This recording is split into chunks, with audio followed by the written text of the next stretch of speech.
Assalamualaikum warahmatullahi wabarakatuh. Kenalkan, saya Riki Alfian dengan nomor NPM 2375824 dari Prodi Teknologi Rekayasa Internet kelas A. Di sini saya akan mempresentasikan hasil proyek saya dengan judul normalisasi data dan implementasi perawatan.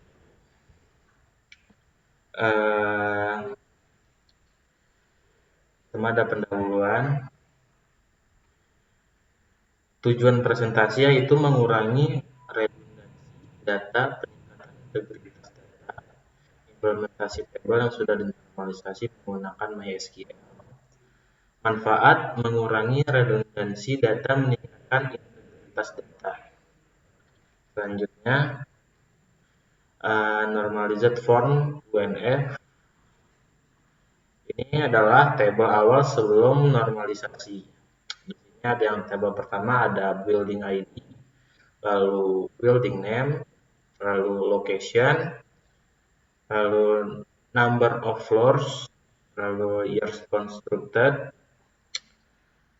Tabel kedua ada equipment name, lalu equipment type dan manual manufacture, dan detail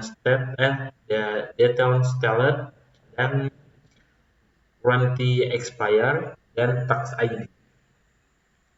Lalu di tabel yang ketiga ada personnel role, lalu contract number, lalu email, lalu repair ID, problems description, data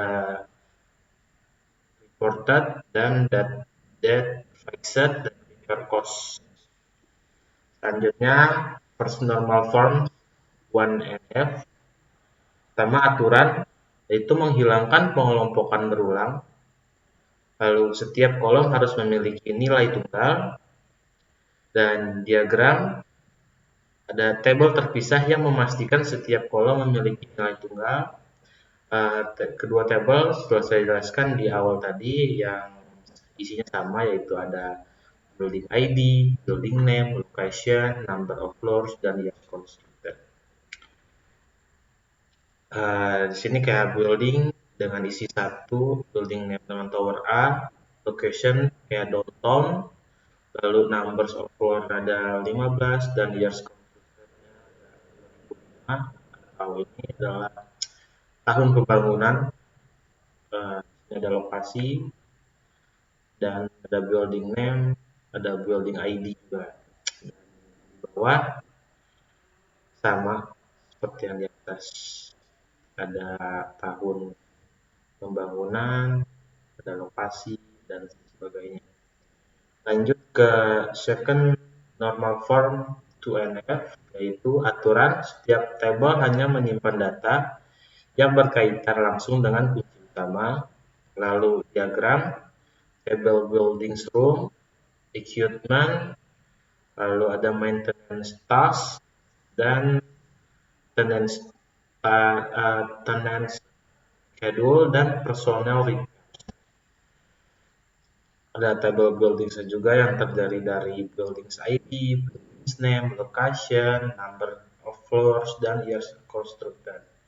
Dan juga ada room ID, room number, room type, floor number, capacity, dan building. Untuk table roomnya. Selanjutnya ada second normal form 2NF,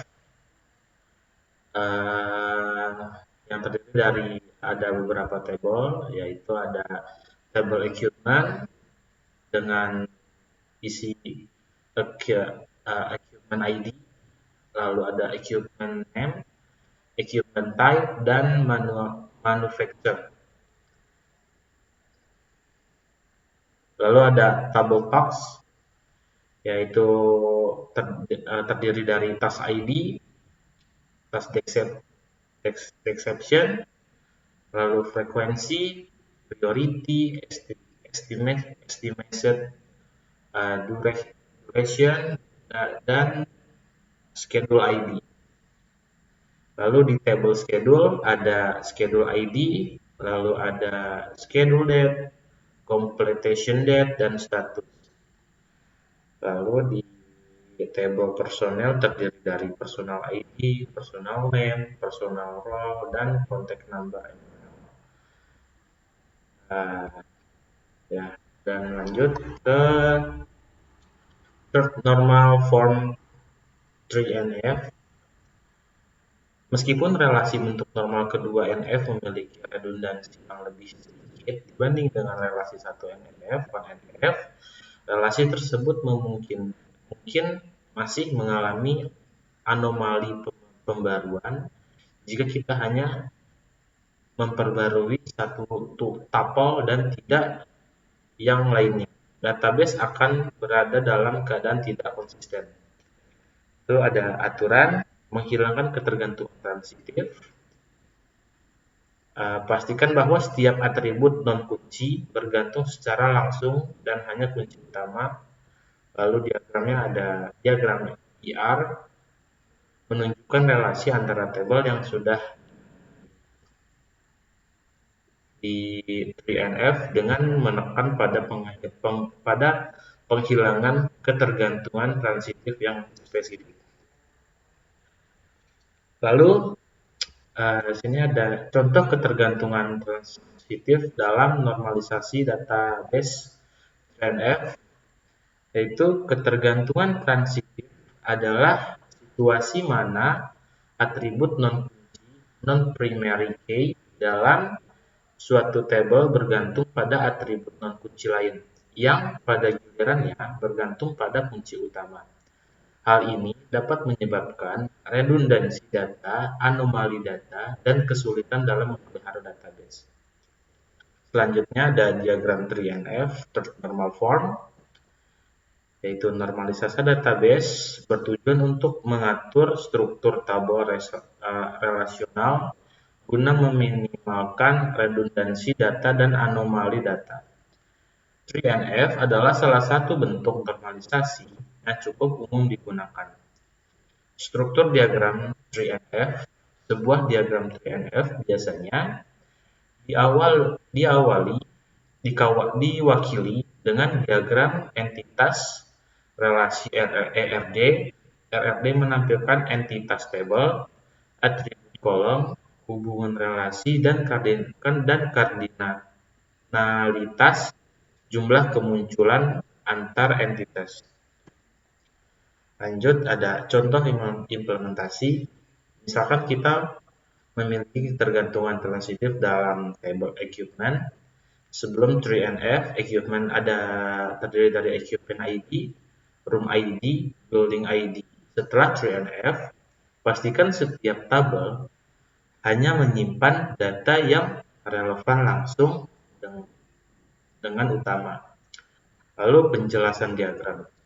Diagram yang digunakan pada slide 5 juga digunakan di sini, namun dengan penekanan tambahan pada perubahan yang memastikan bahwa tabel berada di 3NF. Contoh perubahan, jika tabel equipment awalnya menyimpan data building ID, itu telah dihapus karena building bisa diakses melalui room ID. Lanjut, implementasi di MySQL. Deskripsi, pertama ada deskripsi. Ini adalah beberapa gambar dari contoh implementasi di MySQL, yaitu terdapat beberapa fungsi, yaitu create table dan insert into, dan fungsi select. Di create table yang terdiri dari create table building ID,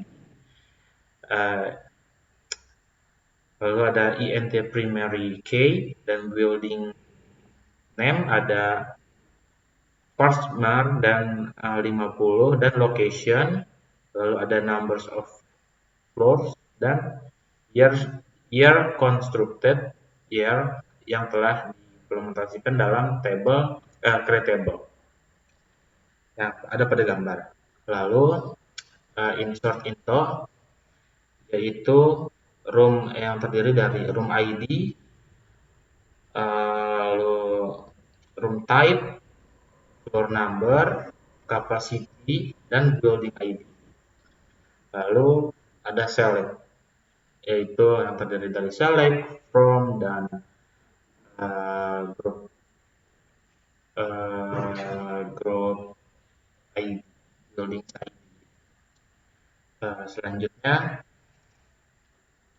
kesimpulan, penerapan normalisasi data dan implementasi RDBMS, normalisasi data dan implementasi relational database management system RDBMS adalah dua aspek penting dalam mengelola data yang efektif dan efisien. Penerapan yang tepat dari keduanya dapat memberikan banyak manfaat bagi organisasi seperti manfaat normalisasi data. Yang pertama ada mengurangi redundansi data. Normalisasi membantu menghilangkan duplikasi yang tidak perlu di berbagai tabel sehingga menghemat ruang penyimpanan dan meningkatkan efisiensi query. Lalu yang kedua, meningkatkan integritas data dengan data yang terorganisir dengan baik. Anomali data seperti pembaruan yang tidak konsisten atau inkonsistensi data antar tabel dapat dihindari. Yang ketiga, meningkatkan kemudahan akses data. Normalisasi data memudahkan proses pengambilan data yang relevan dan akurat untuk berbagai keperluan. Lalu meningkatkan skalabilitas database. Struktur data yang ternormalisasi memungkinkan database untuk berkembang dengan mudah dan efisien saat volume data meningkat. Sekian penjelasan saya mengenai proyek yang telah saya buat. Bila ada kesalahan saya mohon maaf. Billahi taufiq wal hidayah. Assalamualaikum warahmatullahi wabarakatuh.